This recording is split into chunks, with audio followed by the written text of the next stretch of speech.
Hey guys! This is a PvP I played not too long ago. I'm down here on the bottom left, my opponent is up on the top right.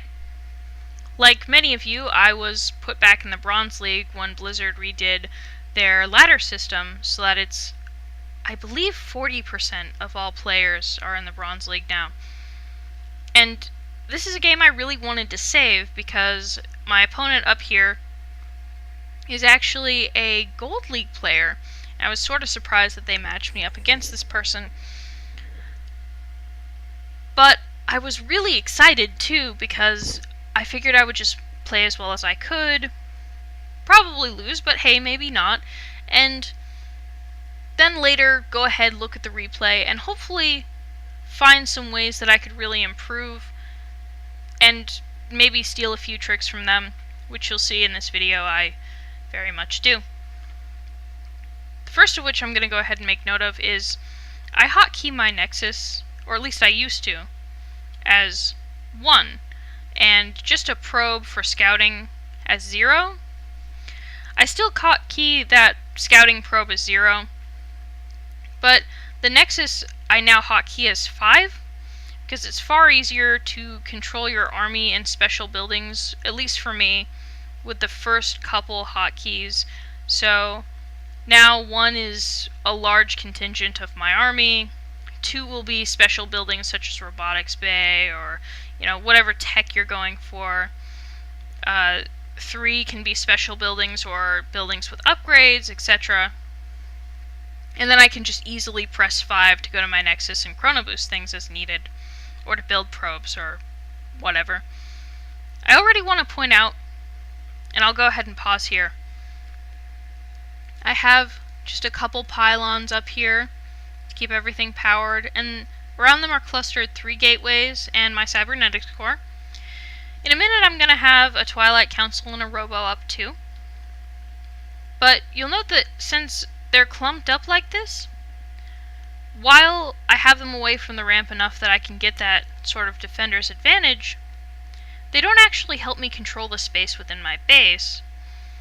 So if an army did get up here, it could go up top, it could go down here. There's lots of room for it to maneuver around. And there's also room for me to maneuver around, but I really like what this person has done with their base, and I'm going to go ahead and just play again. I guess I have this on my camera still. There we go. So he has this gateway and this assimilator, and there's a little space between where probes can go through so they can get in and out. He has this robotics bay and this pylon sort of blocking this area so that if there's a drop down in what might be considered the natural, or even if he hasn't expanded there, this area with a ramp that leads right on up into his mineral line, that's sort of blocked off and controlled. He has a lot of space to swing around and defend, but it's very hard to actually get in his mineral line, as hard as he can make it. He also has a robo and 3 warp gates, which I do as well. And there's this little skirmish out here, which is kind of interesting because he had a proxy here. And this is actually a very poor moment for me, because while I kill the probe and get that proxy, he had another. And instead of chasing him all the way to his base, when I know that he has sort of similar numbers of units and warp gates as I do, what I should have done is checked for proxies, especially here. I can't believe I didn't check here when I watched this replay. I actually sent a probe on up to put a proxy in the exact same position on his side of the map, which he doesn't find, but he doesn't really need to, because I have to keep all my units back here by the time he gets here, because he can keep the pressure on by, as he's doing, warping in a unit here, which is where these zealots came from, running them on in, and then heading to my mineral line, which is fairly unblocked by the cluster of production buildings here. Now these 2 zealots don't wind up doing much.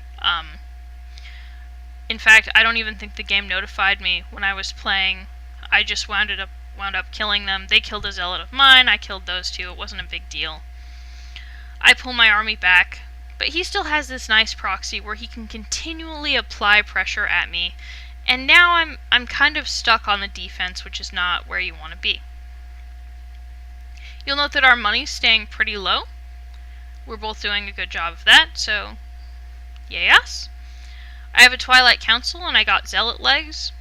Very happy about that because I was not always as big on getting upgrades as I am now. I think I'm learning much better how valuable they can be. He does a very good job with this force field here to keep my many Zealot away from him while he kills them. But I do keep him off the ramp for a little while. I'm not using the robotics facility as well as I could because I don't have that in a control group.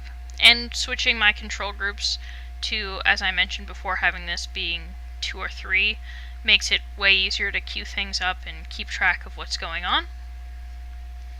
Also, if you look at my camera, there's several points where, and now isn't necessarily one of them, but there's several points where I don't warp things in as quickly as I should. Here's one right now. Several seconds go by, I could be warping things in, I could be warping things in, and I'm just wasting a cooldown. I only warped 2 things in there, I'm not sure what happened there. But he does not have that problem at all. Now obviously once he gets up the ramp, I don't really have anything to defend, and my base falls and I lose. I am happy that I did expand. It's something that I haven't necessarily always done well in the past, making sure to expand often and regularly, and so I'm happy that I took this second. If I had managed to survive that, you'll note that he's starting to mine out this base a little bit, and had we gotten to late game, having a second base would be a great advantage to me. Obviously that's not the case, but I am happy about that. So I hope you guys have enjoyed this short game, and maybe you've gotten something out of it. If you've gotten something out of it that I haven't, please feel free to post in the comments. And I hope you guys are all having a good game night. Take care, guys. Bye.